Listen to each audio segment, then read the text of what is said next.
আপনি যদি সাইয়েদনা ওমর ফারুকের জীবনের দিকে তাকান, এমন কঠোর, এমন বীর সেনানী ছিলেন। সাইয়েদনা ওমর ফারুক যদি রাস্তার এই মাথা দিয়ে হাঁটা শুরু করতেন, শয়তান ওমর ফারুককে দেখলে ওই রাস্তা রেখে দিয়ে অন্য রাস্তা দিয়ে হাঁটতো। সুবহানাল্লাহ।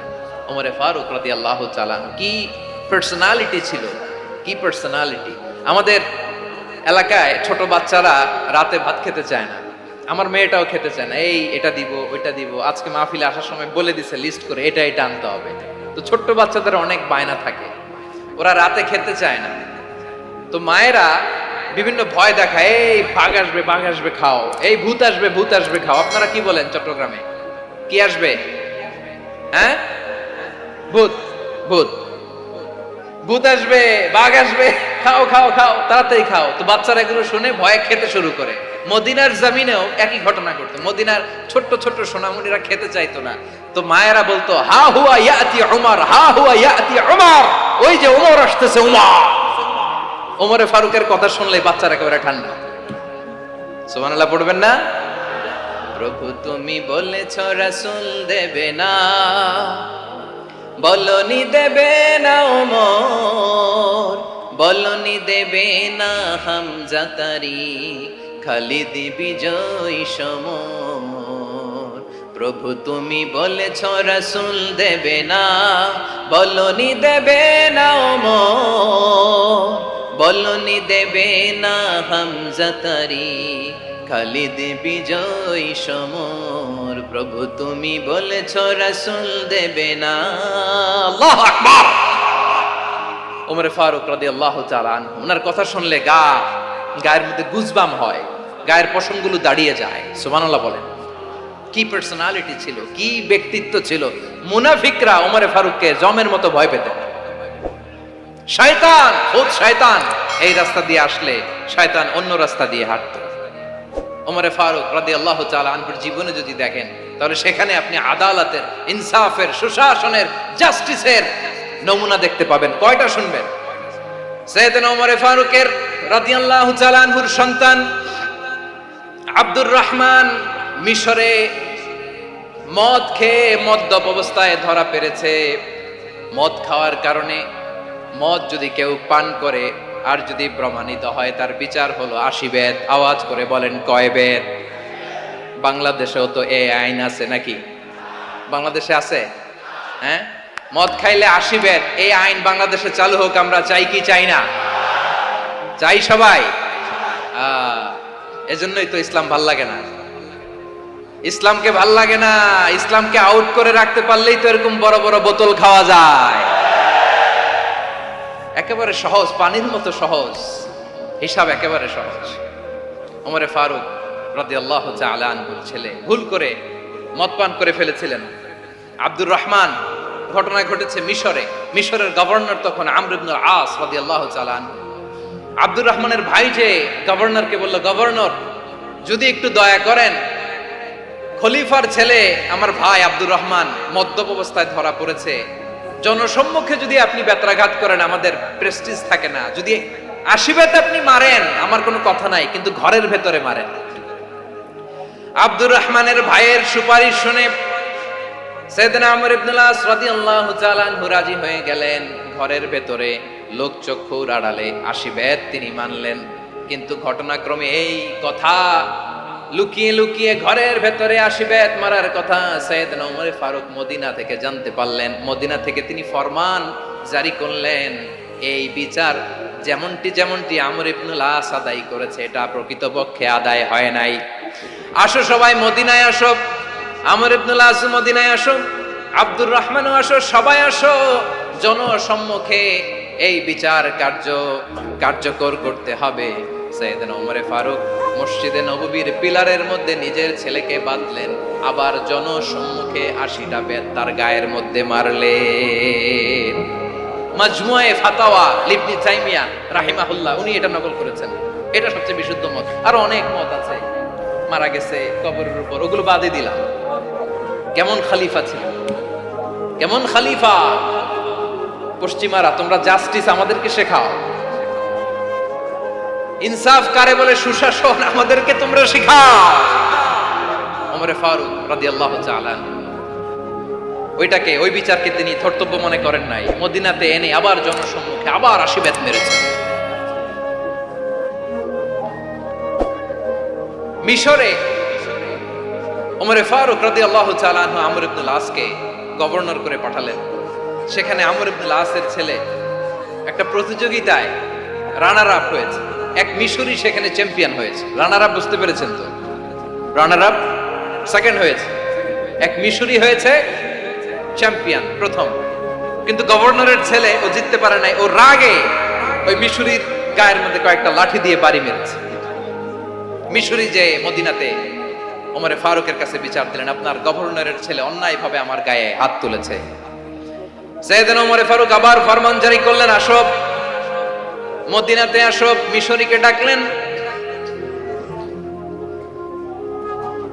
ওই মিশরের গভর্নর আমর ইবনুল আস রাদিয়াল্লাহু তাআলা আনহুকে ডাকলেন, তার ছেলেকেও ডাকলেন, সবাই বসে রইল। আমর ইবনুল আস রাদিয়াল্লাহু তাআলা আনহু মাথা নিচু করে বসে আছেন, লজ্জায় কাচুমাচু। হায় হায়, আজকে আমার ছেলের কারণে আমিরুল মুমিনিন খলিফাতুল মুসলিমিন ওমরে ফারুকের কাছে আমি জনসম্মুখে লজ্জিত হচ্ছি। সাইয়েদনা ওমরে ফারুক বললেন, এই নাও লাঠি, গভর্নরের ছেলে তোমার মাথার মধ্যে যতগুলো বাড়ি মেরেছে, আজকে জনসম্মুখে তুমি অতগুলা বাড়ি মারো। মিশরি বলে, থাক, আপনি যে ডেকে আনছেন সবার সামনে এটা বলছেন, এতেই আমি খুশি। আল্লাহু আকবার। আপনার মহানুভবতা দেখে আমি খুশি, আর অপমানের দরকার নাই। ওমরে ফারুক বলে, না, খবরদার, এই কথা মিশরি তুমি বলো না, মারো, যতগুলা বাড়ি মেরেছে মারো। বাধ্য হয়ে মিশরি আমর ইবনুল আসের সামনে ওনার কলিজার টুকরা সন্তানের মাথার মধ্যে বাড়ি মারতে আরম্ভ করলেন। ঠিক যতগুলা বাড়ি গভর্নরের ছেলে আমর ইবনুল আসের ছেলে মিশরির গায়ে মেরেছিল, মাথায় মেরেছিল, মিশরি গুনে গুনে ততটা মারলেন। এই দৃশ্য দেখে ওমরে ফারুক রেগে মেগে আগুন, রাগের চোটে রাগ সামলাতে না পেরে, আর নিজেকে সামলাতে না পেরে মিশরিরে বললেন, ছেলেরে মারা শেষ হয়ে গেলে এবার বাবার টাক মাথার মধ্যে কয়েকটা বাড়ি মার। রাগের চোটে, আউট অফ অ্যাঙ্গার, রাগের চোটে, যে আমার পাঠানো গভর্নর আমর ইবনুল আস তার ছেলেকে কেন তারবিয়া কেন শিক্ষা দিতে পারে না। ছেলেরে মারা হইলে এবার আমর ইবনুল আসের মাথার মধ্যে দুইটা মারো। এটা রাগে বলেছে, এটা শাস্তি হিসেবে না। সুবহানাল্লাহ পড়ে। তোমরা আমাদেরকে সুশাসন শিখাও, আমাদেরকে সুশাসন শিখাও। বিশ্বনবী বলেন, আদল এটা যেন বিষয় না, এটা দিয়েই মানবিক সমাজ গড়তে হবে।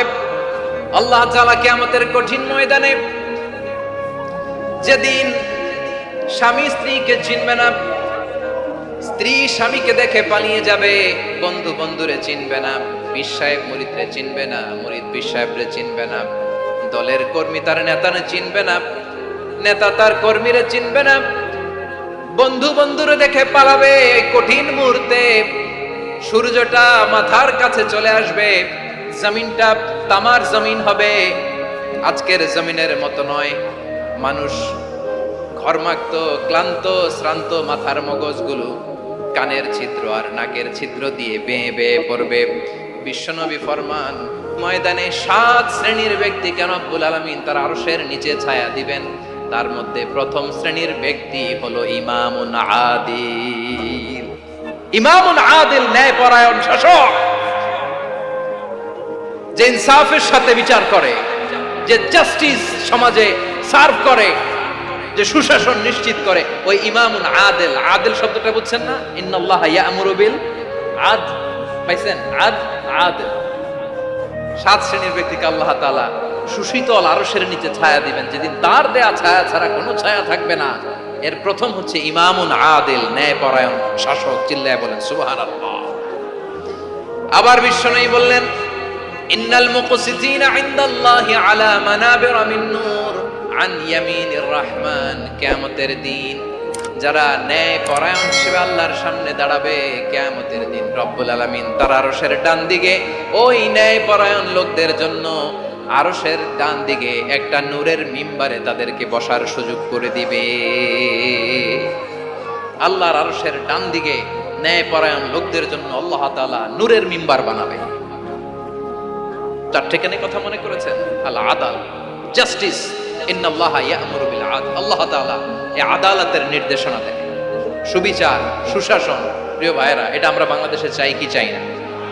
এই যে অরাজকতা, এই যে অন্যায়, এই যে জুলুম, এই যে ইনকনসিস্টেন্সি, সমাজের অসঙ্গতির প্রধান কারণ জাস্টিস নাই, সুবিচার নাই, সুশাসন নাই।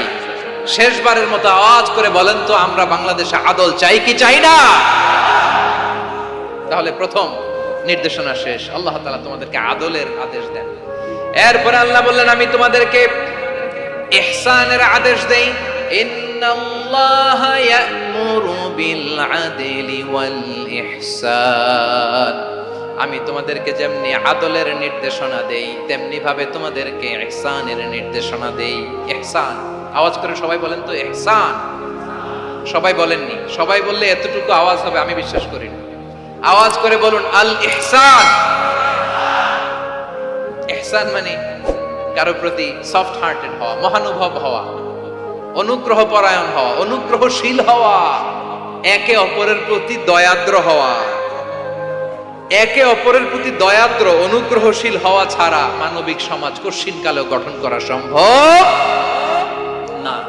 প্রিয় ভাইরা, সুন্দর আচরণ দিয়ে, ইহসান দিয়ে যা জয় করা যায়, নরম আচরণ দিয়ে যেটা অর্জন করা যায়, কঠোরতা দিয়ে সেটা পারা যায় না। বিষ্ণু ঈসা ইসলাম ইহসান দিয়ে, কোমল আচরণ দিয়ে, তার অনুগ্রহ দিয়ে তিনি অনেক কাফিরের হৃদয়কে জয় করে ফেলেছেন। সাইয়েদনা সুমামা ইবনে উসাল রাদিয়াল্লাহু তাআলা আনহুর কথা মনে পড়ে যায়। তিনি ছিলেন ইয়ামামার বাদশা। মদিনাতে বিশ্বনবীকে হত্যা করার নিয়তে এসেছিলেন। গোপনে গোপনে বিশ্বনবীকে হত্যা করে আবার ইয়ামামাতে তিনি ফিরে যাবেন। কিন্তু কি অবাক করা কাণ্ড, হত্যা করতে পারে নাই, সাহাবাদের হাতে তিনি ধরা পড়ে গেলেন। সাইয়েদনা সুমামা ইবনে উসাল রাদিয়াল্লাহু তাআলা আনহু হত্যার নিয়তে আসলেন, কিন্তু হত্যা করতে পারলেন না। সাহাবারা ওনাকে ধরে ফেললেন, ধরে মসজিদে নববীর পিলারের মধ্যে বেঁধে রাখলেন। সুমামা ইবনে উসাল, সিরাত থেকে শুনে, সিরাত থেকে শোনাচ্ছি, রাদিয়াল্লাহু তাআলা ইয়ামামার অধিপতি ছিলেন। ইয়ামামা বিশ্বনবীকে হত্যার জন্য আসছেন, ধরা পড়ে গেছেন, এখন মসজিদে নববীতে বেঁধে রাখছে, তার মানে বন্দী। এখন স্ট্যাটাস কি? বন্দী, ক্যাপটিভ। বিষ্ণু ঈসা ইসলাম সাহাবাদেরকে বললেন, তার খোঁজ খবর নিও, সুমামা ইবনে উসালের খোঁজ খবর নিও। সাহাবারা বলেন, ইয়া রাসূলুল্লাহ, আপনাকে হত্যা করতে এসেছে, তার তো কঠিন ক্যাপিটাল পানিশমেন্ট হওয়া দরকার, কঠিন শাস্তি হওয়া দরকার। বিশ্বনবী বললেন, না, আমি যেটা জানি তোমরা সেটা জানো না, তোমরা সুমামার সাথে ভালো আচরণ করো। বিশ্বনবী সুমামার কাছে গেলেন। প্রথম দিন যে তিনি কালেমার দাওয়াত দিলেন, ইমানের দাওয়াত দিলেন, ইসলামের দাওয়াত দিলেন, রিসালাতের দাওয়াত দিলেন, আখিরাতের দাওয়াত দিলেন। পরের দিন যে বিশ্বনবী সালাতের দাওয়াত দিলেন, যাকাতের দাওয়াত দিলেন, ইসলাম কি, কিভাবে, কেমন করে পালন করতে হয় চমৎকার আর্টিকুলেট করতে শুরু করলেন। তন্ময় হয়ে সুমামা ইবনে উসাল রাদিয়াল্লাহু তাআলা আনহু বিশ্বনবীর কথাগুলো শুনতে আরম্ভ করলো। একদিন নয়, দুই দিন নয়, টানা 3 দিন বিশ্বনবী সুমামার কাছে ইসলামকে প্রেজেন্ট করেছেন, উপস্থাপন করেছেন। আওয়াজ করে বলেন, কয় দিন? 3 দিন। 3 দিন মসজিদে নববীতে বাঁধা। আর সাহাবীদেরকে বললেন, তার খোঁজ খবর নিও, তোমরা যে রুটি বানাও এর মধ্যে সবচেয়ে ভালো আটার রুটিটা তারে দিও, সবচেয়ে রিফাইন্ড খেজুর, যেটা পিওর খেজুর, এটা তারে দিও। আর বিশ্বনবী নিজের উট থেকে দুধ দহন করে ওনার বাড়ির এক কর্মচারীকে বলেছেন, দুধ দহন করে সুমামার জন্য নিয়ে যাও। সুবহানাল্লাহ পড়বেন না? সবাই তো অবাক, ইয়ামামা থেকে আসছে নবীকে হত্যা করতে, বিশ্বনবী দেখে তারে জামাই আদর করে, তাকে মজার মজার খাবার দিও, দুধ দিও, আদর আপ্যায়ন করো। একদিন নয়, 2 দিন নয়, টানা 3 দিন বিশ্বনবী এভাবে সুমামার কাছে যেয়ে যেয়ে ইসলামকে প্রেজেন্ট করতে আরম্ভ করলেন, ইসলামকে উপস্থাপন করতে শুরু করলেন। আর তাকে চমৎকার এন্টারটেইনমেন্ট, আপ্যায়ন দিতে আরম্ভ করলেন। টানা 3 দিন যখন ইসলামের দ্য বিউটিজ অফ ইসলাম, ইসলামের সুমহান বাণী, সৌন্দর্য তার কাছে উপস্থাপন শেষ, তাকে আপ্যায়ন শেষ, বিশ্বনবী বললেন সাহাবাদেরকে, যাও এবার সুমামার হাতের পায়ের রশি দুটো খুলে দাও। সাহাবারা বললেন, ইয়া রাসূলুল্লাহ, কি বলেন আপনি? ও তো হত্যাকারী, সুযোগ পায় নাই, আপনারে মারতে পারে নাই, ছেড়ে দিলে আবার ও আপনার উপর তলোয়ার নিয়ে ঝাঁপিয়ে পড়বে। নবী, এই সিদ্ধান্ত আপনি নিতে যাবেন না। বিশ্বনবী বললেন, যেটা বলেছি সেটা করো, সুমামার রশিগুলো ছেড়ে দাও, সুমামার হাতে পায়ের রশিগুলো যে তোমরা খুলে দাও। সাহাবারা তর্ক জুড়ে দিলেন, লা ইয়া রাসূলুল্লাহ, এমনটা করবেন না, তো ভয়ঙ্কর ভয়ঙ্কর খুনি, কি জানি কি হয়ে যায়। বিশ্বনবী বললেন, না, তার হাতে পায়ের রশিগুলো খুলে দাও। সাহাবারা বিশ্বনবীর কথা মতো তার হাতে পায়ের রশিগুলো খুলে দিল। সুমামা মুহূর্তের মধ্যে মসজিদে নববী থেকে বের হয়, ইয়ামামায় ফিরে না যে মসজিদে নববীর পাশে একটা খেজুর বাগান ছিল, সেখানে চলে গেলেন। সেখানে একটা ছোট্ট কুয়া ছিল, কুয়ার পানি দিয়ে তিনি গোসল করলেন। সুবহানাল্লাহ পড়েন। কুয়ার পানি দিয়ে গোসল করে মসজিদে নববীর সামনে এসে বিশ্বনবী এবং সাহাবাদের সামনে দাঁড়িয়ে সাব্বাবা উঁচু করে বললেন, আশহাদু আল্লা ইলাহা ইল্লাল্লাহ ওয়া আশহাদু আন্না মুহাম্মাদান আবদুহু ওয়া রাসূলুহু। আল্লাহু আকবার। আমি সাক্ষ্য দিচ্ছি আল্লাহ ছাড়া কোনো ইলাহ নাই, আর মুহাম্মদ আল্লাহ তাআলার প্রেরিত বান্দা এবং রাসূল। প্রিয় ভাইয়েরা, ইহসান দিয়ে যা জয় করা যায়, কঠোরতা দিয়ে সেটা কঠিনকালেও জয় করা যায় না। আওয়াজ করে বলেন ঠিক কি না? এবার সুমামা দাঁড়িয়ে বলে, ওগো নবী, আমি তো কালিমা পড়ে মুসলমান হয়ে গেলাম, এবার শোনেন, এই মুহূর্তের আগে আপনার চেহারার চাইতে নিকৃষ্ট কোনো চেহারা আমার কাছে ছিল না, কিন্তু শাহাদা পাঠ করার পরে আপনার চেহারার চাইতে উত্তম শ্রেষ্ঠ কোনো চেহারা আমার কাছে আর নাই। ও নবী, আজকের দিনের আগে ইসলাম ধর্মের চেয়ে নিকৃষ্ট অপছন্দনীয় কোনো ধর্ম আমার কাছে ছিল না, কিন্তু এই মুহূর্ত থেকে ইসলামের চেয়ে সেরা শ্রেষ্ঠ পছন্দনীয় কোনো ধর্ম আমার কাছে নাই। নবী গো, আজকের দিনের আগে মদিনার চাইতে অপছন্দনীয় নিকৃষ্ট কোনো শহর আমার কাছে ছিল না, কিন্তু এই মুহূর্তের পর থেকে মদিনার চাইতে কোনো শ্রেষ্ঠ শহর আমার জানা নাই। সে ছিল গমের বড় ডিলার, গম বেচতো। কি বেচতো? তার গম কিনে মক্কার লোকেরা রুটি খাইতো। সে ঘোষণা দিল, আজকে থেকে মক্কাবাসীদের জন্য সব গম আমি হারাম করে দিলাম, মক্কাবাসী এখন না খেয়ে মরে। সুবহানাল্লাহ পড়বেন না? মক্কাবাসী বিশ্বনবীর কাছে আসলেন, এসে বললেন, মুহাম্মদ, আমরা তো তোমার ভাই, তোমার চাচা, তোমার ভাতিজা, তোমার আত্মীয়, তুমি সুমামারে বলো সে যেন আবার গমের সাপ্লাই মক্কার জন্য অনুমতি দিয়ে দেয়। বিশ্বনবীর অনুমতি ক্রমে সুমামা আবার মক্কাতে গম পাঠাতে শুরু করলো। পড়েন সুবহানাল্লাহ। ইহসান, ইহসান দিয়ে আপনি যেটা জয় করতে পারবেন, you can win the heart of your enemies. ইহসান দিয়ে আপনি আপনার শত্রুর হৃদয়কে জয় করতে পারবেন। আওয়াজ করে বলেন ঠিক কি না? এজন্য আল্লাহ বললেন, ওয়া আনফিকু ফি সাবিলিল্লাহি ওয়া লা তুলকু বিআইদিকুম ইলাত তাহলুকা ওয়া আহসিনু ইন্নাল্লাহা ইউহিব্বুল মুহসিনিন। তোমরা আল্লাহর রাস্তায় দান করবে আর নিজেরা নিজেদেরকে ধ্বংসের হাতে ঠেলে দিও না। তোমরা একে অপরের প্রতি ইহসান করবে, কারণ ইহসানকারীদেরকে আল্লাহ বড্ড ভালোবাসেন। সুবহানাল্লাহ পড়েন। আবার সূরা রহমানে আল্লাহ বললেন, হাল জাযাউল ইহসানি ইল্লাল ইহসান ফাবিআইয়ি আলা, সবাই পড়েন, ফাবিআইয়ি আলাই রাব্বিকুমা তুকাযযিবান। ইহসানের প্রতিদান হিসেবে ইহসানই হয়। বিশ্বনবী সুমামার প্রতি যেমন ইহসান করেছেন, সুমামাও ঠিক তেমন ইহসান ফিরিয়ে দিয়েছে। ঠিক কিনা বলেন? তাহলে এক নম্বরে হচ্ছে আদ, ন্যায় বিচার। দুই নম্বরে সবাই বলেন ইহসান, সদাচরণ। ইহসান দুই ধরনের প্রিয় ভাই, ইহসান ফিল ইবাদা, ইহসান ফিল মুআমালা। ইহসান ফিল ইবাদা হচ্ছে একাগ্র অনুভবে ইবাদতে ডুব দেওয়া, এর নাম ইবাদতের ইহসান। সুবহানাল্লাহ পড়ুন। বিশ্বনবী বলেন ইহসান মানে কি জানো নাকি? হাদিসে জিবরিলে সাইয়েদনা জিবরিল আলাইহিস সালাম বিশ্বনবীকে বললেন, আখবিরনি আনিল ইহসান। নবী আমাদেরকে বলেন ইহসান মানে কি? বিশ্বনবী বললেন, আনতা আবুদাল্লাহা কাআন্নাকা তারাহু ফাইন লাম তাকুন তারাহু ফাইন্নাহু ইয়ারাক। ইহসান মানে হলো এমন ভাবে তুমি আল্লাহর সামনে নিজেকে উজাড় করে ইবাদত করবে, তুমি ভাববে তুমি আল্লাহকে দেখতে পাচ্ছ। আর এটা যদি ভাবা তোমার জন্য কঠিন হয়ে যায়, অন্তত এতটুকু তুমি ভাববা যে আল্লাহ তোমাকে দেখতে পাচ্ছে। ঠিক কিনা বলেন? ও আমার বীর চট্টলার ভাইয়েরা, কেউ যেটা দেখে না সেটা দেখে কে? এই বিশ্বাস হৃদয়ের মধ্যে আছে? নামাজে যখন দাঁড়ান এই ফিলিংসটা আনা যাবে? হ্যাঁ, এশার সালাত তো এখনো হয় নাই না? আলোচনা শেষে এশার সালাত এখানে অনুষ্ঠিত হবে, তাই না? আচ্ছা বলুন তো, আমরা এশার সালাত পর্যন্ত বেঁচে থাকবো এই গ্যারান্টি আছে কার কার? হাত তোলেন। কয়েকজন হাত তুলছে পেছনে, না বুঝে তুলে ফেলছে। এশা পর্যন্ত যে আমরা হায়াত পাবো কোনো গ্যারান্টি আছে? সবাই আওয়াজ করে বলেন, গ্যারান্টি আছে? গ্যারান্টি নাই। এজন্য বিষ্ণু ইসলাম বলেছে, এমন ভাবে নামাজে দাঁড়াও, ইবাদত করো, মনে করো হতে পারে এটাই আমার জীবনের শেষ নামাজ। পারফর্ম দ্য সালাহ as if this is your last and final prayer. এমন ভাবে সালাতে দাঁড়াও, ভাবো হতে পারে এটাই তোমার জীবনের শেষ নামাজ। এমন ভাবে নামাজে দাঁড়াও, ভাবো এটাই শেষ নামাজ। তাহলে নামাজে একাগ্রতা বাড়ায় দিবে কে? ফলে ইবাদতের ইহসান আমাদের অর্জিত হবে। আর মুআমালাতে ইহসান হলো, বিশ্বনবী বলেন, ইন্নাল্লাহা তাবারাকা ওয়া তাআলা কাতাবাল ইহসানা আলা কুল্লি শাই, ফাইযা কাতালতুম ফাআহসিনুল কিতলা ওয়া ইযা যাবাহতুম ফাআহসিনুদ যাবহা ওয়ালিয়ুহিদ্দা আহাদুকুম শাফরাতাহু ওয়ালিয়ুরিহ যাবিহাতাহু। ইহসান দুই ধরনের, আওয়াজ করে বলতে হবে। কয় ধরনের?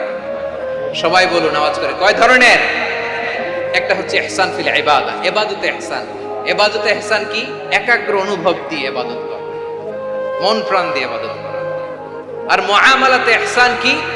সব কাজে, দৈনন্দিন কাজে, কর্মে, সামাজিক অ্যাক্টিভিটিতে কোমলতা প্রদর্শন করা, অনুগ্রহের সাথে সবকিছু করা। আল্লাহ তাআলা ইন্নাল্লাহা তাবারাকা ওয়া তাআলা কাতাবাল ইহসানা আলা কুল্লি শাই, তিনি সব কিছুর ব্যাপারে ইহসানকে আবশ্যক করেছেন। সবকিছু, মুমিনের সব কাজে ইহসানের পরশ থাকবে। ওয়া ইযা কাতালতুম ফাহসিনুল কিতলা, বিষ্ণুই বলেন তুমি যখন কাউকে হত্যা করো ইহসানের সাথে করো। সুবহানাল্লাহ পড়বেন না? যখন হত্যা করো তখনও ইহসানের সাথে। আচ্ছা হত্যা করবো আবার ইহসান আসবে করতে করে, তো মেরেই ফেলবো আমি। আল্লাহ, ও ভাই একজন খুন করেছে, খুনি, রাষ্ট্রীয় আইনে তার শাস্তি হয়েছে ডেথ পেনাল্টি, মৃত্যুদণ্ড। এখন মৃত্যুদণ্ড দেখে আপনি যেমনি মন চায় তেমনি মারবেন লোকটারে? ওর নাক কেটে ফেলতে পারবেন? ওর কান কাটতে পারবেন? ওর চোখ উপড়ে ফেলতে পারবেন আপনি? যেমন মন চায় তার অঙ্গহানি করা যাবে না। ইহসানের সাথে তাকে হত্যা করবে। সুবহানাল্লাহ, this is Islam, this is the true essence of Islam. ওয়া ইযা যাবাহতুম ফাহসিনুয যাবহা, যখন জবাই করবে তখনও ইহসানের সাথে জবাই করবে। করব জবাই, ওইখানেও নাকি ইহসান। আচ্ছা কুরবানির দিন আমরা পশুগুলোরে কি করি বলেন সবাই আওয়াজ করে? জবাই। জবাই মানে তো এটারে মেরেই ফেলতেছি, একটু পরে তো টুকরো টুকরো করে গোশতগুলো খাবো, এটা তো খাবো, এটা তো মেরেই ফেলবে। বিষ্ণু বলে না, জবাইয়ের মধ্যেও মুমিনের জবাইয়ের ভেতরেও ইহসানের পরশ থাকা চাই। যখন জবাই করবে প্রাণীটাকে হাত পা টাইট করে বেঁধে নাও, ছুরিটাকে শার্পেন করে নাও, ধারালো করে নাও, যাতে অল্প সময়ে জবাইটা হয়ে যায়, প্রাণীটা যাতে কম কষ্ট পায়। সুবহানাল্লাহ পড়ে। দিস ইজ কল্ড ইহসান। ইহসান, আল্লাহ তাআলা যেমনি আদলের আদেশ করেছেন, ন্যায় বিচার, জাস্টিস এনশিওর করতে বলেছেন, সমাজে ইহসানের ব্যবহার, ইহসানের অনুশীলন তিনি করতে বলেছেন। এজন্য মুমিনের প্রতিটি কাজে, আমার চট্টগ্রামের ভাইয়েরা আমার দিকে তাকান, খেয়াল করে শুনুন, মুমিন জীবনের প্রতিটি কাজে ইহসানের পরশ থাকা চাই। আমরা যেন আমাদের পরিবারের প্রতি ইহসান করি, আমরা যেন আমাদের কর্মচারীদের প্রতি ইহসান করি, আমরা যেন আমাদের কলিগদের প্রতি ইহসান করি, আমরা যেন আমাদের ভাইদের প্রতি ইহসান করি। মুমিন জীবনের প্রতি কাজে ইহসানের পরশ থাকার দরকার আছে না নাই? কথা বুঝতে পেরেছেন? তাহলে আল্লাহ তাআলার তিনটা আদেশ ছিল, কয়টা গেল? ভুলে গেছে, ভুলে গেছে চট্টগ্রাম।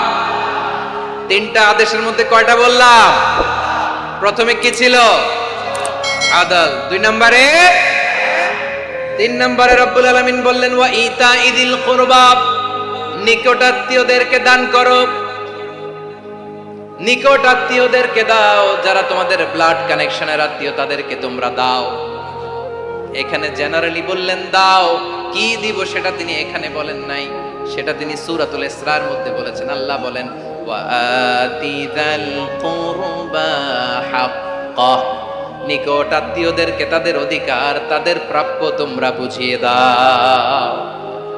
দেখেন, একটা শান্তির সমাজ, একটা সমৃদ্ধ সমাজ, একটা মানবিক সমাজ গঠনের জন্য আল্লাহ তাআলা বেশি না, মাত্র তিনটা অর্ডার, তিনটা ভার্ডিক্ট তিনি জারি করেছেন। এক নাম্বার সুশাসন, ন্যায় বিচার।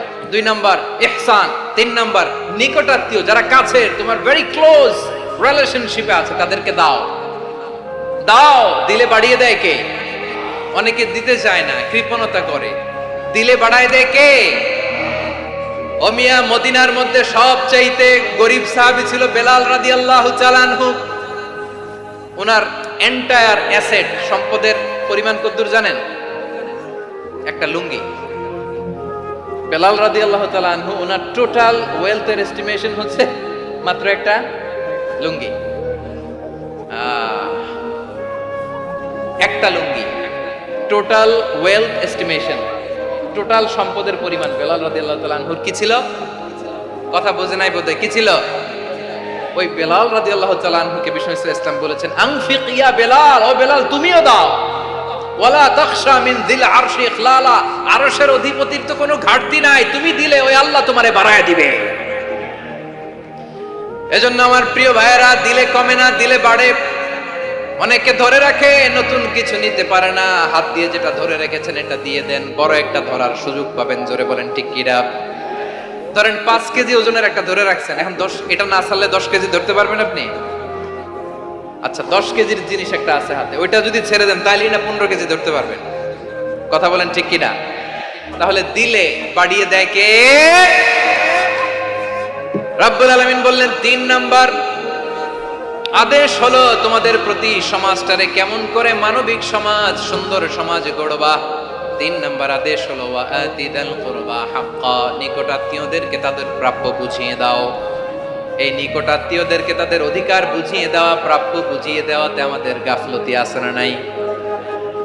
চট্টগ্রামে নাই? মাশাআল্লাহ আছে, আছে। অনেকে দেখবেন অনেক আল্লাহওয়ালা, তাহাজ্জুদ গুজার, সেজদা দিতে দিতে কপালে কালো দাগ ফেলে দিছে, সে তার বোনের হকটা আদায় করে নাই। আছে না নাই? হ্যাঁ, এখানেও আছে। সর্বনাশ। অনেক বড় হাজী সাহেব, বিশাল লম্বা দাড়ি, ছেলেরে সব দিয়ে দিছে, মেয়েরে কিছু দেয় নাই, মেয়ের হক আদায় করে নাই। আছে না নাই? এই হাজী সাহেবেরা, এই আল্লাহওয়ালারা কিয়ামতের ময়দানে আটকে যাবে। আপনি অন্যের অধিকার নষ্ট করেছেন, তাদের রাইটস কে ভায়োলেট করেছেন। এজন্য আল্লাহ তাআলা বলেন, কারো অধিকার যদি কেউ নষ্ট করে, ওই সমাজটা মানবিক সমাজ কঠিনকালেও হতে পারে না। এজন্য 3 নম্বর আল্লাহ বললেন ওয়া ইতা ইদিল কুরবা, নিকটাত্মীয়দেরকে দাও। কি দিবা? তাদের অধিকার দিয়ে দাও। বোনের অধিকার বুঝিয়ে দাও, মেয়ের অধিকার বুঝিয়ে দাও, ফুফুর অধিকার বুঝিয়ে দাও। দেখবেন অনেক মায়েরা ছেলের পাতে মুরগির রান দেয়, মেয়ের পাতে দেয় মুরগির ঠ্যাং। এরকম আছে না নাই? ছেলেরা কি দেয়? মুরগির। মেয়ের পাতে কি দেয়? তো মেয়ের কি মুরগির রান খেতে মনে চায় না? মনে চায় না? এমনটা করা যাবে না। নিকটাত্মীয়দেরকে অধিকার দিয়ে দাও, নিকটাত্মীয়ের সাথে সুসম্পর্ক রাখো। আদেশটা কার? এজন্য প্রিয় ভাইয়েরা, জীবনে যদি বারাকা অর্জন করতে চান, নিকটাত্মীয়দের সাথে সুসম্পর্ক রাখতে হবে, তাদের জন্য উপহার পাঠাতে হবে। বিশ্বনবী বলেন লা ইয়াদখুলুল জান্নাতা কাতে, যে ব্যক্তি আত্মীয়তার সম্পর্ককে ছিন্ন করে দেয়, সে কঠিন কালেও আল্লাহর জান্নাতে ঢুকবে না। আপনি কি এটারে সহজ হাদিস মনে করছেন? এটা সহজ কথা? আপনি ভাবছেন আপনার নামাজ আপনারে বাঁচাতে পারবে, আপনার রোজা বাঁচাতে পারবে, আপনার তাহাজ্জুদ আপনারে বাঁচাতে পারবে? অধিকার নষ্ট করলে কিছুই আপনারে বাঁচাতে পারবে না। এজন্য নিকট আত্মীয়দেরকে দিতে হবে বেশি বেশি। বিশ্বনবী বলেন ইন্না সাদাকাতা আলাল মিসকিনি সাদাকা ওয়া আলা যির রাহিমি ইসনাতান সাদাকাতুন ওয়া সিলা। মিসকিনরে দান করলে শুধু দানের সওয়াব হয়, নিকট আত্মীয়কে দান করলে 2টার সওয়াব হয়। সাদাকার সওয়াব হয়, আবার আত্মীয়তার বন্ধন অটুট রাখার সওয়াব হয়ে যায়। আবার বিশ্বনবী বললেন মান সাররাহু আইয়ুবসাতা লাহু ফি রিজকিহি ওয়া ইউনসা লাহু ফি আসারিহি ফালইয়াসিল রাহিমা। যে ব্যক্তি তার রিজিকের প্রশস্ততা চায় আর হায়াতে বরকত চায়, সে যেন তার আত্মীয়ের সাথে সুসম্পর্ক রাখে। আমার প্রিয় চট্টলার ভাইয়েরা, আমাদের রিজিক বাড়ুক, এটা আমরা চাই কি চাই না? সবাই চান? হ্যাঁ, আমাদের রিজিকে প্রশস্ততা আসুক, চাই কি চাই না? আমাদের হায়াতে বরকত আসুক, আমরা চাই কি চাই না? এই 2টা যদি চান, তাহলে নিকট আত্মীয়দের সাথে সুসম্পর্ক রাখবেন। পারবেন? তাহলে সমাজটারে মানবিক সমাজ বানায় দিবে কে? তিনটা আদেশ চলে গেল। কয়টা? আওয়াজ করে বলেন। 1 নম্বরে কি ছিল? 2 নম্বরে, 3 নম্বরে নিকটাত্মীয়দেরকে দান। আপনাদেরকে আরো শোনার আগ্রহ আছে? আপনাদের মনোযোগ আছে না গেছে? কষ্ট হচ্ছে না? মাশাআল্লাহ, মাশাআল্লাহ। তাকবীর পড়ুন, লিল্লাহে তাকবীর।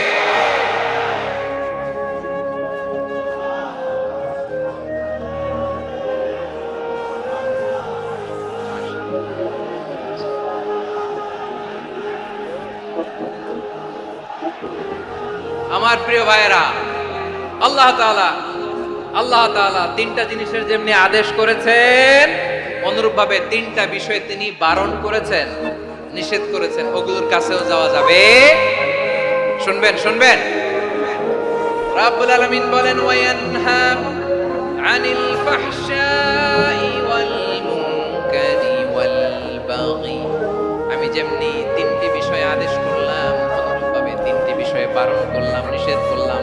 আমার 1 নাম্বার নিষেধাজ্ঞা হলো অশ্লীলতার প্রতি। ফাহশা, ওয়ায়ানহা আনিল ফাহশা। আল্লাহ তাআলা অশ্লীলতাকে নিষেধ করেছেন। কোন জিনিসকে? সবাই বলুন, কোন জিনিসকে?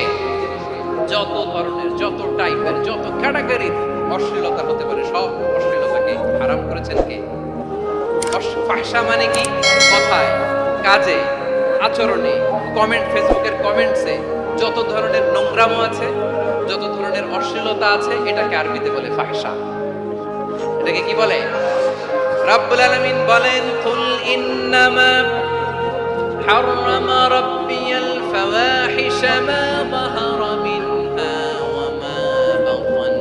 ও নবী, আপনি বলে দেন, আমার রব প্রকাশ্য, অপ্রকাশ্য, স্পষ্ট কিংবা অস্পষ্ট, দৃশ্যমান কিংবা অদৃশ্যমান সব অশ্লীলতাকে হারাম করেছেন। সব ধরনের অশ্লীলতা হারাম, সব ধরনের। আল্লাহ তাআলা আমাদেরকে অশ্লীলতা থেকে বাঁচান, অশ্লীলতা থেকে তিনি আমাদেরকে হেফাজত করুক। পড়েন আমিন। এবার বলেন, আমাদের সমাজে অশ্লীলতা আছে না নাই? চট্টগ্রামে নাই? আমি কই নাই, ওনারা বলে আছে। আমি সামহাও বাঁচায় দেওয়ার ট্রাই করতেছি, ওনারা বলে আছে। অশ্লীলতা নানা ভাবে, নানা নামে, নানা মোড়কে আমাদের সমাজে আছে না নাই? সংস্কৃতির নামে, ফ্যাশনের নামে, বিনোদনের নামে, উপন্যাসের নামে, কনসার্টের নামে অশ্লীলতা আছে না নাই? আপনি দেখেছেন কনসার্টগুলোর অবস্থা? এই যে আতিফ আসলাম যে আসছে আমাদের দেশে, তারপর কে কে আসছে? আমাদের তরুণ তরুণীরা, আমাদের যুবক যুবতীরা, আমাদের জেনজিরা। কি অবস্থা ওইখানে, কি অবস্থা! কে বাঁচাবে ওদের? কে রক্ষা করবে ওদের ইমানের, ওদের চরিত্রের হেফাজতের গ্যারান্টি কে দিবে? কনসার্টের নামে অশ্লীলতা আছে না নাই? ছেলে মেয়ে একে অপরকে জড়ায় ধরতেছে, একে অপরকে চুমু খাচ্ছে, প্রকাশ্যে, দিবালোকে, গণমানুষের সামনে। আল্লাহ তাআলা এই অশ্লীলতা থেকে আমাদেরকে বেঁচে থাকতে বলেছেন, বেঁচে থাকতে বলেছেন। রূপালী জগতের নামে অশ্লীলতা আছে না নাই? এই টার্মটা আপনারা জানেন না? রূপালী জগৎ কি জগৎ? আসলে কি রূপালী জগৎ না অন্ধকার জগৎ? আমার বোনেরা, আপনাদেরকে যে কি বলে তারা বুঝায়, রূপালী জগৎ শুনেই আপনি অর্কে যাবেন না। রূপালী জগতে যে নারী যত বেশি উলঙ্গ, সে নাকি তত বেশি সাহসী। জানেন? বলে এটা একটা সাহসী না, খুব সাহসী পদক্ষেপ তার। যত বেশি শরীর থেকে কাপড় নামাতে পারবে, যত বেশি বস্ত্রহীন হয়ে নিজেকে প্রেজেন্ট করতে পারবে, সে নাকি তত বেশি সাহসী। আমার চট্টলার ভাইয়েরা, শয়তানের প্রথম এজেন্ডা ছিল বনি আদমকে বস্ত্রহীন করা। সে আদম এবং হাওয়া আলাইহিস সালামকে নিষিদ্ধ গাছের ফল খাইয়ে তাদেরকে বস্ত্রহীন করেছে। এই জামিনেও সে আমাদেরকে বস্ত্রহীন করতে চাইবে। এই রূপালী জগতের নামে তারা এটা করে। আমার প্রিয় বোনেরা, আপনি জানেন না আপনার দাম কত? ওরা আপনাদেরকে বিজ্ঞাপনের সস্তা পণ্য বানাতে চায়। ওরা আপনাদেরকে ওদের ভোগের লিপসার টুলস বানাতে চায়। ওরা আপনাদেরকে দিয়ে ওদের খায়েশ পূরণ করতে চায়। এটা আপনাদের জন্য মোটেও ডিগনিটি নয়, এটা আপনাদের জন্য সম্মান নয়। আপনার সম্মান শালীনতায়, আপনার সম্মান হেজাবে, আপনার সম্মান ভদ্রতায়, আপনার সম্মান আপনার ডিসেন্ট পোশাকে। পোশাক বলে দেয় এই নারীটা ভদ্র না অভদ্র, পোশাক বলে দেয় এই মেয়েটা কোন ঘরের মেয়ে। আওয়াজ করে বলেন ঠিক কিনা? আপনি জানেন না আপনারা এই সস্তা পণ্য বানায়, ভোগের পণ্য, বিলবোর্ডে আপনাকে উলঙ্গ করে উপস্থাপন করে। এই অশ্লীলতার সাথে ইসলামের কোনো সম্পর্ক। এজন্য আল্লাহ বলেন আমি অশ্লীলতাকে হারাম করেছি। অশ্লীলতাকে হারাম করার প্রথম কারণ হলো এর মাধ্যমে মানবতাকে অপমানিত করা হয়। কারণ মানুষের সম্মান মানুষের পোশাকে। মানুষ যখন পোশাকহীন হয়ে যায়, বস্ত্রহীন হয়ে যায়, তার সম্মান কমে যায়, ঠিক কিনা? অশ্লীলতাকে হারাম করার প্রথম কারণ হচ্ছে মানুষ মানুষকে অপমান করে। একটা নারী, সে তো সম্মানিত, নারী যে কত সম্মানিত নারীরা এটা বুঝেই নাই। বিশ্বনবী বলেন আদ-দুনিয়া কুল্লুহা মাতা ওয়া খায়রু মাতা'আদ দুনিয়াল মারআতুস সালিহা। আমার বোনেরা, 5টা প্যান্ডেলে আপনারা এলইডিতে আমার আলোচনা শুনছেন, আমি জানি। আপনাদের এই গর্ভ যে কত দামি আপনি জানেন না। আপনার পেট থেকেই আসবে আগামী দিনের সালাহুদ্দিন আল আইয়ুবী। আপনার পেট থেকেই আসবে অনাগত দিনের ইমাম মাহদী আল মুনতাযর। আপনার পেট থেকেই আসবে অনাগত দিনের ফয়সাল, ওয়াসিম, মুগ্ধ, আবু সাইদের মতো বীর যোদ্ধা।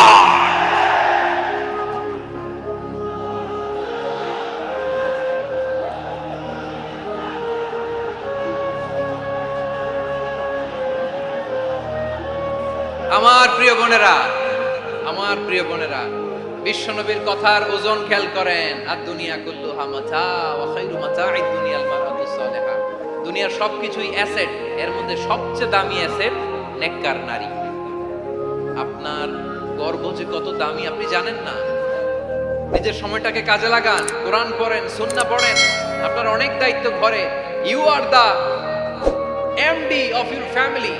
একটা family it's a very big institution. পরিবার একটা অনেক বড় প্রতিষ্ঠান। and you are the MD of your institution. আপনি এই পরিবারের MD, managing director of your family. এখানে আপনার কত দায়িত্ব। আপনি ছেলে মেয়েদেরকে তারবিয়া করবেন, আপনি আপনার স্বামীর জন্য ঘরটার জান্নাতের নীর বানাবেন, আপনার জন্য জান্নাতের ডুপ্লেক্স বাড়ি ওইখানে তৈরি করে রাখবে কে?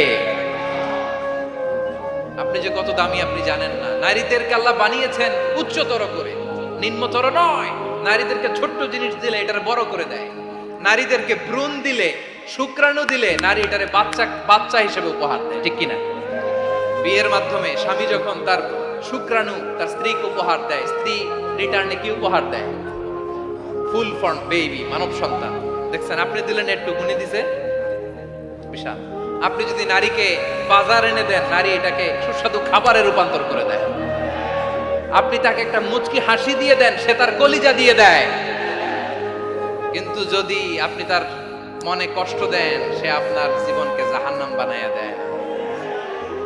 খবর আছে, নারীর মন বুঝতে পারলে নেয়ামত, বুঝতে না পারলে কিয়ামত, ঠিক কিনা বলে? কত দামি আপনি জানেন না, জানেন না আপনি কত দামি, অনেক দামি আপনি।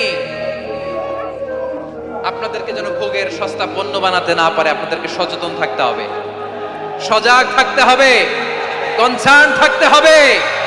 শয়তানের ওই হাতছানির দিকে আর নজর দেওয়া যাবে না। তাহলে কেন আল্লাহ তাআলা এই ফাহশা, অশ্লীলতাকে হারাম করলেন? 1 নাম্বার, এতে হিউম্যান ডিগনিটি কমে। 2 নাম্বার, এতে মানুষের অধিকার নষ্ট হয়। আপনি বিয়ে করেছেন, এরে পরকিয়া করেন, ওর সাথে এরকম আছে না নাই? স্ত্রীর অধিকার নষ্ট করেছেন। আপনি বিবাহ সম্পর্কে আবদ্ধ হয়েছেন তার সাথে, আপনি পরকিয়া করেন ওই ছেলের সাথে, আপনি আপনার হাজবেন্ডের সাথে বিট্রে করেছেন। এজন্য আল্লাহ অশ্লীলতাকে হারাম করেছেন। অশ্লীলতাকে হারাম করার আরেকটা কারণ হচ্ছে আল্লাহ তাআলা এই হিউম্যান জেনারেশনকে এটাকে প্রিজার্ভ করতে চায়। হিফজুন নাসল, এটা মাকাসিদুশ শরিয়ার অনেক গুরুত্বপূর্ণ একটা মাকাসিদ, অনেক গুরুত্বপূর্ণ। আপনার নাসল, আপনার জেনারেশনকে সংরক্ষণ করা। এই যে আসতেছে ফেব্রুয়ারি, কত ফেব্রুয়ারি জানো? এটা কি বিশ্ব ভালোবাসা দিবস? হ্যাঁ, কি দিবস? এই বিশ্ব ভালোবাসা দিবসের সাথে মুসলমানদের কোনো সম্পর্ক নাই। আমার প্রিয় ভাইরা, এই যে আপনি অবৈধ সম্পর্কে জড়ালেন, কেন আল্লাহ অশ্লীলতাকে হারাম করেছে দেখেন। বলতেছিলাম যে এটা আপনার নাসাল, আপনার জেনারেশন, আপনার লিনিয়েজ, আপনার বংশকে প্রিজার্ভ করা, কে কার বাবা, কে কার মা, বাবা মা জানা, প্রজন্মকে প্রিজার্ভ করা, এটা ইসলাম ওয়াজিব করে দিয়েছে। এই যে অবৈধ সম্পর্কের কারণে, বিশ্ব বেহায়া দিবসের কারণে, এগুলোর আউটকাম, আউটপুট হিসেবে মাঝে মাঝে এই ঢাকা মেডিকেলের ডাস্টবিনে নবজাতকের বাচ্চার কান্নার আওয়াজ শুনতে পাওয়া যায়। চট্টগ্রাম মেডিকেলের ডাস্টবিনে নবজাতকের কান্না শুনতে পাওয়া যায়। বীর চট্টলার মুসলমানেরা বুঝতে পারলে আওয়াজ করে বলেন, এই যে চট্টগ্রাম মেডিকেলে যে নবজাতকটা পাওয়া গেল, ওর বাবাকে আমাকে বলেন, ওর বাবাকে, ওর মাকে, ও কোন ফ্যামিলির সন্তান কেউ জানে? আপনি হিউম্যান ডিগনিটিকে অপমান করেছেন না? আপনি তার ভবিষ্যৎকে অন্ধকার করেছেন না? আপনি তার লিনিয়েজকে প্রশ্নবিদ্ধ করে দিয়েছেন না? এই জন্য আল্লাহ তাআলা অশ্লীলতাকে আমাদের জন্য হারাম করে দিয়েছেন। বলেন সুবহানাল্লাহ। এই জন্য রাব্বুল আলামিন বলেন, কুল ইন্নামা হাররামা রাব্বিয়াল ফাওয়াহিশা মা যাহারা মিনহা ওয়া মা বাতান। প্রকাশ্য অপ্রকাশ্য সব অশ্লীলতাকে হারাম ঘোষণা করে দিয়েছে কে? আবার দুনিয়ার বুকে যারা অশ্লীলতার প্রসার করে তাদের জন্য শাস্তি মজুদ রেখেছে কে?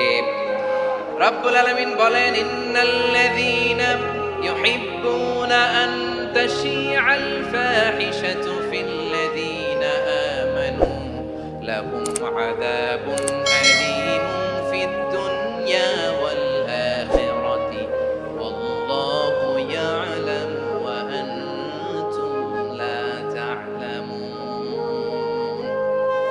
নিশ্চয়ই যারা বিশ্বাসীদের মাঝে অশ্লীলতার প্রচার প্রসার করতে চায় তাদের জন্য আমি মর্মন্তুদ শাস্তি প্রস্তুত করে রেখেছি, দুনিয়াতেও রেখেছি, আখিরাতেও রেখেছি। ঘোষণাটা কার? যারা এই নাটকের নামে, সিনেমার নামে, রূপালী জগতের নামে, মুভির নামে, ওটিটি প্ল্যাটফর্মের নামে আমার সমাজে অশ্লীলতা ছড়াতে চায় তাদের জন্য কঠিন মর্মন্তুদ শাস্তি মজুদ রেখে দিয়েছে কে? ও আমার বোনেরা, এখনো আপনি জাগবেন না? এখনো আপনার চিন্তার দুয়ারে এখনো নাড়া পড়ে নাই? ওরা আপনাকে উলঙ্গ বানাতে চায়, ওরা আপনাকে আইটেম গার্ল বানাতে চায়। এজন্য ইসলাম অশ্লীলতাকে হারাম করেছে। হারাম। ইসলাম বলেছে যোজন যোজন দূরে থাকো, ওরা বলে না কাছে আসো, কাছে আসার গল্প, ক্লোজ আপ ওয়ান, কাছে আসার গল্প আছে না? নাই? চট্টগ্রামে তো এগুলো নাই মাশাআল্লাহ। হ্যাঁ, এখানেও আছে ক্লোজ আপ ওয়ান, কাছে আসার গল্প। আল্লাহ বলেন, ওয়ালা তাকরাবুজ জিনা, কাছেও এসো না, জিনা থেকে যোজন যোজন কিলো দূরে থাকো, ওরা বলে কাছে আসার গল্প। আমার বীর চট্টলার ভাইয়েরা, কাছে আসতে হলে আমরা কোরআনের কাছে আসব, কাছে আসতে হলে নবীর কাছে আসব, কাছে আসার গল্প হবে আমার রবের কাছে আসার গল্প। চিল্লায় বলো ঠিক কিনা?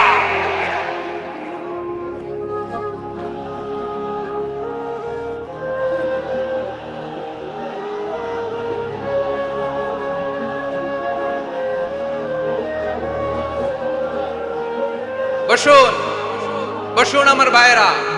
তাহলে অশ্লীলতার সাথে আমাদের কোনো সম্পর্ক? সবাই বলতে পারেননি, আওয়াজ করে বলুন, অশ্লীলতার সাথে আমাদের কোনো সম্পর্ক? আমরা এই সমস্ত ক্লোজ আপ ওয়ান, কাছে আসার গল্পের প্রোগ্রামে যাব? আমরা কোন ধরনের অশ্লীল কন্টেন্ট সোশ্যাল মিডিয়ায়, টিভিতে দেখব? কি যুগ যে আমরা কাটাচ্ছি আপনি কল্পনা করতে পারবেন না। পর্ন ইন্ডাস্ট্রি, নারী পুরুষের বস্ত্রহীন যুগল দৃশ্য, এটাকে দিয়ে ওরা কোটি ডলারের ইন্ডাস্ট্রি বানিয়েছে। পুরো মানব ইতিহাসে এরকম জঘন্য সময় মানব ইতিহাস পার করে নাই। পর্ন এটা ইন্ডাস্ট্রি হয়ে গেছে। আমাদের এই যুবকগুলো, জেনজিগুলো, ওদের চরিত্র বাঁচাবে কি করে? কেমন করে হেফাজত করবে ওদের এই মূল্যবান চরিত্র? আমার প্রিয় ভাইরা, এই অশ্লীলতার দ্য লেটেস্ট ভার্সন হচ্ছে LGBTQ, শরীফ থেকে শরীফা। শুনছেন আপনারা? দেখতে পুরুষ, আসলেই পুরুষ, সুস্থ একজন পুরুষ, 4 সন্তানের বাবা, বলে আমি মনে মনে নারী, দেখতে নারী, সুস্থ নারী, আসলেই সে দিব্যি একজন নারী, বলে আমি মনে মনে পুরুষ। সবচেয়ে ভয়ঙ্কর অশ্লীলতার সবচাইতে লেটেস্ট ভার্সন হচ্ছে এই ট্রান্সজেন্ডারিজম। সুস্থ পুরুষ তার বায়োলজিক্যাল গ্রোথকে হরমোন দিয়ে স্টপ করে দিয়ে সে সার্জারি করে নারী হতে চায়, সুস্থ নারী পুরুষ হতে চায়। পুরুষ পুরুষের প্রতি সেক্সুয়ালি আকর্ষণ বোধ করে, এটা লূত আলাইহিস সালামের কওমের মধ্যে ছিল। এটাকেও আল্লাহ কোরআনে ফাহিশা বলেছেন। ওয়ালুতান ইয ক্বালা লিকওমিহি আতাতুনাল ফাহিশাতা মা সাবাকাকুম বিহা মিন আহাদিম মিনাল আলামিন। লূত আলাইহিস সালাম বললেন, তোমরা কি এমন এক অশ্লীল কার্যক্রমে ডুব দিলে নাকি যেটা গোটা বিশ্বের কেউ কখনো করে নাই, তোমরাই প্রথম করেছো। পড়েন নাউযুবিল্লাহ। এই পশ্চিমের এই রোগ আমার দেশে যেন আসতে না পারে, আমাদের সজাগ থাকতে হবে। প্রিয় ভাইরা চিল্লায় বলেন ঠিক কি না? পশ্চিমের অবস্থা ভয়ঙ্কর। পাশ্চাত্যে আমি যুক্তরাষ্ট্রে ছিলাম অনেকদিন, কয়েক মাস, বিভিন্ন স্টেটে ঘুরেছি। গার্ডিয়ানরা উদ্বিগ্ন, ছেলে মেয়েদেরকে, ছোট্ট ছেলে মেয়ে, ওদেরকে জিজ্ঞেস করে তুমি how do you feel right now inside yourself, তুমি ভিতরে ভিতরে কেমন ফিল করো, তোমার কি ছেলে ছেলে লাগে না মেয়ে মেয়ে লাগে? আচ্ছা বলেন, এই ছোট্ট বাচ্চাটাও কি এগুলো জেন্ডার অ্যাসাইনমেন্ট বলতে এগুলো কিছু বুঝে? এইভাবে মিসগাইড করা হচ্ছে। কৌতূহল বশত ছোট্ট ছেলে যদি বলে আমার তো মেয়ে মেয়ে লাগে, তখন বলে যে না তুমি মেয়ে, ছেলে না। মা বাবা বাধা দিলে ওকে আলাদা গভর্নমেন্ট হাউসে নিয়ে যাবে। ভয়ঙ্করতম অবস্থা। আমরা একটা সময় শুনতাম যে হুজুর আমার ছেলেটা খুব ভালো, হাফেজে কোরআন, আল্লাহওয়ালা। হুজুর আমার ছেলে দাঁড়িয়ে রাখছে, আল্লাহওয়ালা। হুজুর আমার ছেলে 5 ওয়াক্ত সালাত জামাতের সাথে পড়ে, তার মানে আল্লাহওয়ালা। পশ্চিমে যে আমি কি শুনছি জানেন? ওরা বলে হুজুর আমার ছেলেটা ইউনিভার্সিটির একটা মেয়ের সাথে প্রেম করে, ও খুব আল্লাহওয়ালা, হুজুর দোয়া করবেন। এর কারণ ওদের কাছে আল্লাহওয়ালার ক্রাইটেরিয়া হচ্ছে হুজুর আমার ছেলেটা আরেক ছেলের পছন্দ করে নাই, আমার মেয়েটা আরেক মেয়েকে ভালোবাসে নাই, এজন্য আমার ছেলেটা আল্লাহওয়ালা, হুজুর ওর জন্য একটু দোয়া করে দিয়ে। কি চ্যালেঞ্জ ওরা ফেস করতেছে। ওনার ছেলে যে আরেক ছেলেরে বিয়ে করবে না, এটাতেই উনি খুশি যে আলহামদুলিল্লাহ আমার ছেলেটা একটা মেয়েরে ভালোবাসে, আমার মেয়েটা একটা ছেলেরে ভালোবাসে, মানে এটা খুব আল্লাহওয়ালা। নাউজুবিল্লাহ পড়তে পারলেন না? এজন্য অশ্লীলতার সাথে আমাদের কোনো সম্পর্ক।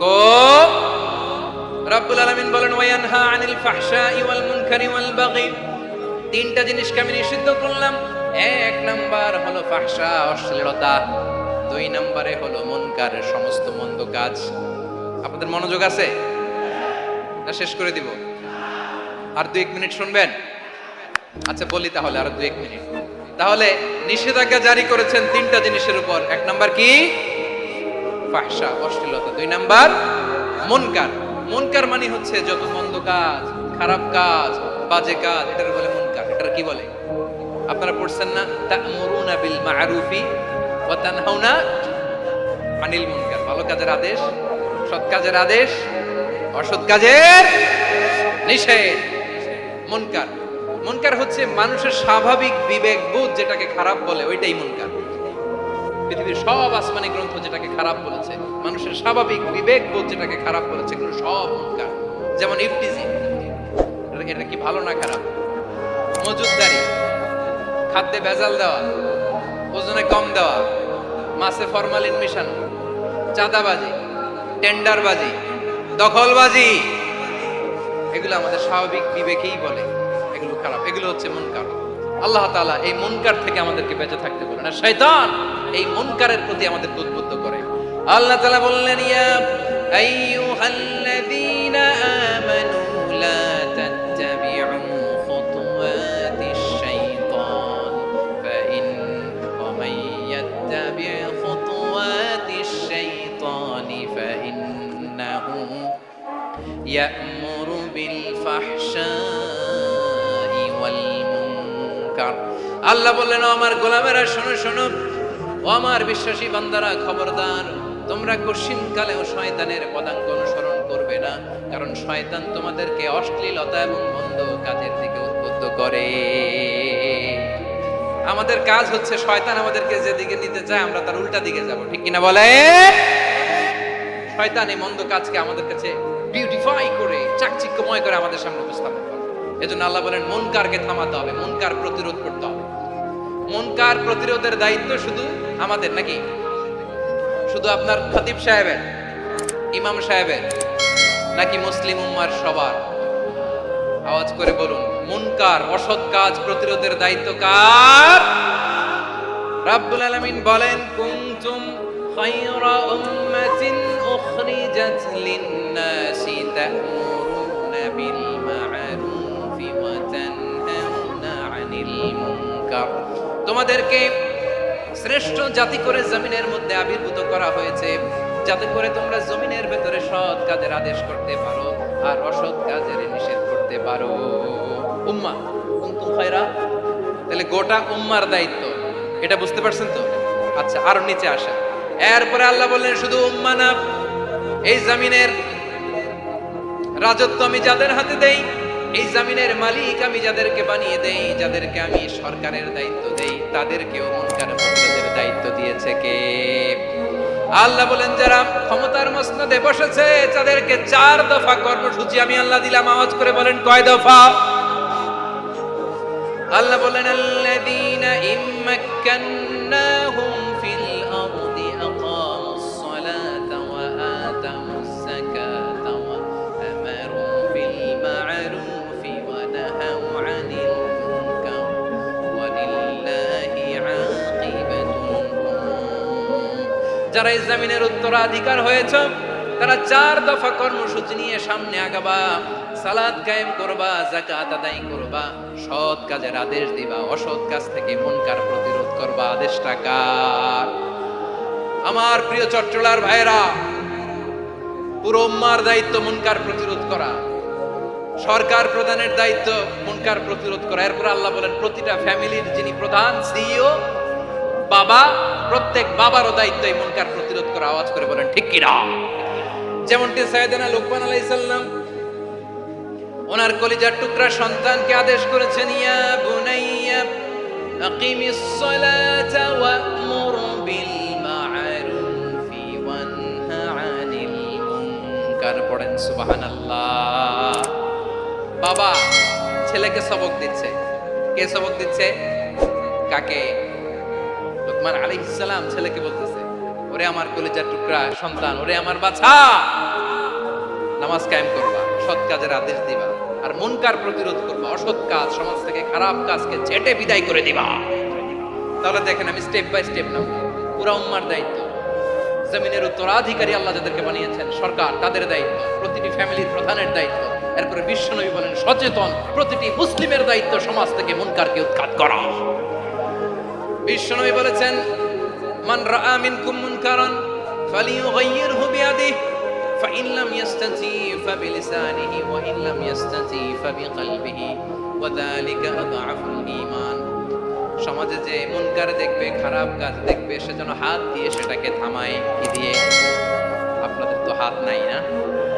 হাত আছে, হাত আছে। ওরা যেই হাত দিয়ে অন্যায় করে ওইটা প্রতিরোধের জন্য আমাদেরও হাত আছে না নাই?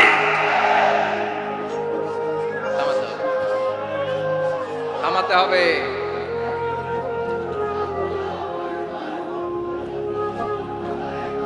বসুন আমার প্রিয় ভাইয়েরা, ওরা ওদের যেই হাত দিয়ে টেন্ডারবাজি করে, চাঁদাবাজি করে, ইফটিজিং করে, দখলবাজি করে, যেই হাত দিয়ে, ওই মুনকার থামায় দেওয়ার জন্য আল্লাহর দেয়া আমাদেরও 2টি হাত আছে না নাই? আমাদেরও হাত আছে। থামাইতে হবে, থামাইতে হবে, হিম্মত করতে হবে। আমার প্রিয় ভাইয়েরা, না থামালে আমরাই ডুববো শেষমেশ। আমাদের বাঁচার জন্য হইলেও থামাইতে হবে। রব্বুল আলামিন বলেন ওয়াত্তাকু ফিতনাতাল লা তুসিবান্নাল্লাযীনা যালামু মিনকুম খাসসা। ও আমার গোলামেরা, ওই আযাবকে ভয় করো যে আযাব যখন আমি জমিনের বুকে পাঠাই শুধু জালেমদেরকেই মারি না, আলেমদেরকেও মারি। আযাব যখন আসে তখন শুধু জালিমই মরে না, আলেমও মরে, জানেন? মুসা আলাইহিস সালামের পায়ে একবার একটা লাল পোকা কামড় দিয়েছে, লাল পিঁপড়া। লাল পিঁপড়া কামড় দিলে খুব আরাম লাগে না? কি লাগে? হ্যাঁ, জলে না? লাল একটা পিঁপড়া কামড় দিছে, তো উনি রেগে মেগে পাশি দেখে লাল পিঁপড়ার বাসা, পা দিয়ে ডলে মুছে সবগুলো পিঁপড়া মেরে ফেলছে। এই ঘটনাটা আল্লাহ ঘটিয়েছেন, এজন্য মুসা আলাইহিস সালাম ছিলেন কালিমুল্লাহ, সরাসরি আল্লাহর সাথে কথা বলতেন। তিনি আল্লাহকে জিজ্ঞেস করেছিলেন, আল্লাহ তুমি যখন কোনো জনপদে আযাব পাঠাও, শাস্তি দাও, ওখানকার শুধু জালেমরাই তো মরে না, ভালো মানুষগুলাও মরে, তো আযাব দিবা মুশরিকদের উপর দিবা, অবাধ্যদের উপর দিবা, ভালো মানুষগুলোরে মারো কেন? আল্লাহ বললেন, মুসা তোমার যে কামড় দিছিল পায়ের মধ্যে পিঁপড়া, কয়টা পিঁপড়া? জোরে বলেন। একটা পিঁপড়া, তো সবগুলারে মারলা কেন? রেগে মেগে পুরো পিঁপড়ার বাসা ভেঙে মেসাকার করলা কেন? এই মুসা, আমি যখন অ্যাকশনে যাই, আমি যখন শাস্তি দেই, তখন এত বাস বিচার করা হয় না, বাস বিচার করা যায় না। যখন অ্যাকশনে যাওয়া হয়, ওইটা ডাইরেক্ট অ্যাকশন হয়ে যায়। চিল্লায় বলো ঠিক কি না? এজন্য আমাদের বাঁচার জন্য হলেও এই পাপ থামাতে হবে, এই শয়তানের অট্টহাসি থামাতে হবে, অন্যায় অপরাধ সমাজ থেকে আমাদের থামাতে হবে। কারণ আযাব আসলে ওরাও মরবে, আমরাও মরব। একটা জাহাজ 2 তলা, আপনি আছেন 2য় তলায়, শুনতেছেন? শুনতেছেন? জাহাজ কয় তলা? আপনি কোন তলায়? 2য় তলায়। নিচের তলার কিছু লোক জাহাজের তলা ছিদ্র করতে আরম্ভ করছে। কি ছিদ্র করতেছে? আচ্ছা, জাহাজের তলা ছিদ্র করলে তলা দিয়ে কি ঢুকে? এখন আপনি যদি বলেন আমার কি, আমি তো 2 তলায়, আমার কি, আমি তো সেফ, আমি তো সেফ জোন, আমি তো ভালো আছি, আমি তো ভালো আছি, ওরা ছিদ্র করে ওরা মরবে। আসলে কি শুধু ওরা মরবে, নাকি তলা ফুটো হলে ভিতরে পানি ঢুকলে আপনারও শরীর সমাধি হবে? তলা দিয়ে যখন পানি ঢুকবে, জাহাজ ঢুকলে আপনিও মরবেন। এজন্য নিজে মরার আগে ওই পাগলগুলোর নিচতলায় যে থামাতে হবে। চিল্লায় বলেন ঠিক কি না? এজন্য আল্লাহ বললেন, মুনকার প্রতিরোধের দায়িত্ব সমাজের টপ টু বটম সবার। পুরাম্মার দায়িত্ব, সরকার প্রধানের দায়িত্ব, প্রতিটি ফ্যামিলির প্রধান বাবার দায়িত্ব, বিশ্বনবী বললেন প্রতিটি সচেতন মুসলিমের দায়িত্ব। এজন্য মুনকার প্রতিরোধ করার দরকার আছে না নাই? সমাজে এই যে ইফটিজিং হয়, আপনার বোনের বয়সী একটা মেয়েকে কিছু বখাটে টিটকারি করে, এই বলে সেই বলে, নোংরা কথা বলে, রাস্তায় দেখেও আপনি পাশ দিয়ে না দেখার মতো চলে যান কেন? আপনি দাঁড়ান না কেন? আপনি দাঁড়ালেই তো থেমে যাবে, কারণ সত্যের যে শক্তি, তার সামনে মিথ্যা মুখ থুবড়ে পড়ে। আপনার সামনে ও কিছুই না, নাথিং। আপনি দাঁড়ান, ওকে প্রশ্ন করেন যে আমার বোনকে তুমি ডিস্টার্ব করো কেন? আপনাকে দেখে আরো 5 জন দাঁড়াবে, 5 জনকে দেখে আরো 10 জন দাঁড়াবে। আমাদের নীরবতা আর আমাদের নিশ্চুপ থাকাই জালিমদেরকে আরো শক্তিশালী জালিম বানিয়েছে। এজন্য মুনকার প্রতিরোধের দায়িত্ব আমাদের সবার। টেন্ডারবাজি, চাঁদাবাজি, দুর্নীতি, অপরাধ, দখলদারিত্ব, মজুদদারি, এগুলো সব কিছু একসাথে প্রতিরোধ করতে হবে। ঠিক কিনা বলেন?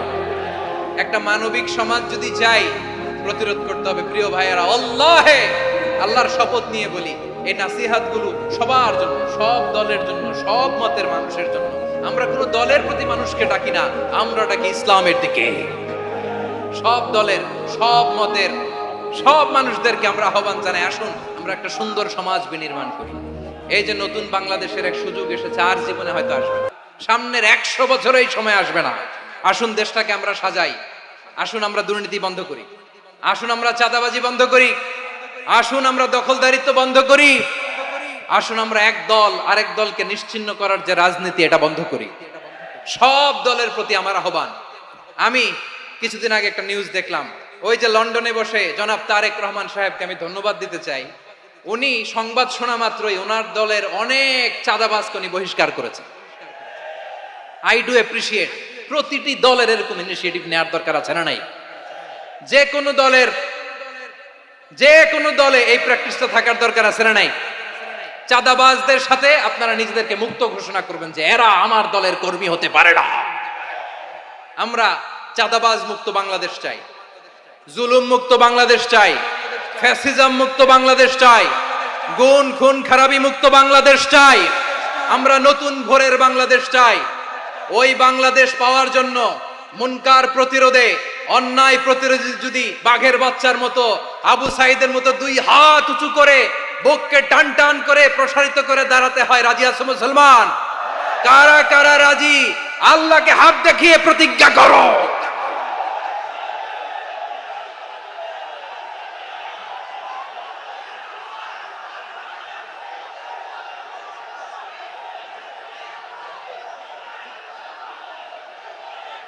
আমার প্রিয় ভাইয়েরা বসুন, বসুন আমার ভাইয়েরা। রাব্বুল আলামিন বলেন, ওয়ায়ানহা আনিল ফাহশাই ওয়াল মুনকারি ওয়াল বাগি ইয়াইদুকুম লাআল্লাকুম তাযাক্কারুন। বসুন। আল্লাহ বললেন, আমি অশ্লীলতাকে নিষেধ করি, আমি সব ধরনের মন্দ কাজকে নিষিদ্ধ করি, সব শেষে আমি সীমা লঙ্ঘনকে তোমাদের জন্য নিষিদ্ধ করি। আলোচনা মনে আছে তো, না ভুলে গেছেন? নিষিদ্ধ করেছেন কয়টা জিনিস? 1 নম্বরে অশ্লীলতা, 2 নম্বরে মুনকার তথা সব মন্দ কাজ, 3 নম্বরে আল বাগি সীমা লঙ্ঘন, ক্রসিং দ্য লিমিট। সীমা লঙ্ঘন করা ভালো না। We all should know our limits. চিল্লায় বলেন ঠিক কিনা? একই আয়াতে আল্লাহ বললেন, কুল ইন্নামা হাররামা রাব্বিয়াল ফাওয়াহিশা মা যাহারা মিনহা ওয়া মা বাতানা ওয়াল ইসমা ওয়াল বাগিয়া বিগাইরিল হক। অন্যায় ভাবে যে অবাধ্য হয়, যে সীমা লঙ্ঘন করে, তাদেরকেও আমি এটা হারাম করে দিলাম।